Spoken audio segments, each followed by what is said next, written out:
Igan, tinatayang 300 police personnel ang idineploy ng Malay LGU sa isla ng Boracay sa pagpapasigurong maging ligtas ang pagdaraos ng undas ngayong taon. Solo travel at first time magbakasyon sa Boracay si Greg mula pa sa Cavite. Nag-book out like 3 weeks ago kasi yun din yung parang next na goal destination ko. Or one of the bucket list po. Pinili naman ng pamilyang ito mula sa Batangas na rito mag-holiday sa isla. Mag-island hopping po kung magandang panahon. Pero sa tingin ko naman wala akong hangin. Sa datos ng Malay Tourism Office, umabot na sa mahigit 134,000 ang tourist arrival sa Boracay mula October 1 hanggang 29. Inaasahang dadami pa ito ngayong araw, November 1. Bawat taon, patok ang outdoor activity sa isla. Pero dahil sa masamang panahon, sinuspende ng LGU ang pagsasagawa ng mga ito.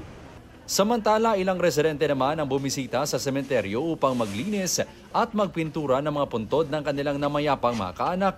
Tulad na lang dito sa Manok-Manok Public Cemetery sa Sitio Tulubhan. Mayroon din kaming pagkain na kaunting dala para may halad sa kanya.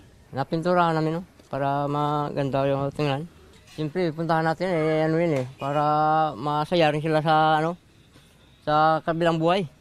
Nakahanda naman ang Malay LGU sa inaasahang pagdagsa ng mga turista. Layunin nito ang zero incident sa Undas 2024. Mahigpit na ipinagbabawal ang paninigarilyo at pagdala ng nakalalasing na inumin sa loob ng sementeryo. Pinaalalahanan rin ang mga bibisita sa sementeryo na panatilihin ang kalinisan sa paligid. Meron tayong task force na palaging nag-abantay dyan.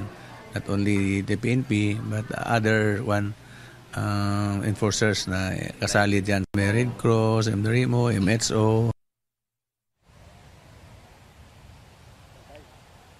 Igan, naaliw ang mga turista sa iba't ibang Halloween activities kagabi dito sa isla. Isa na rito ang Festival of the Dead kung saan nagsuot ng mga nakakatakot na costumes ang mga kalahok.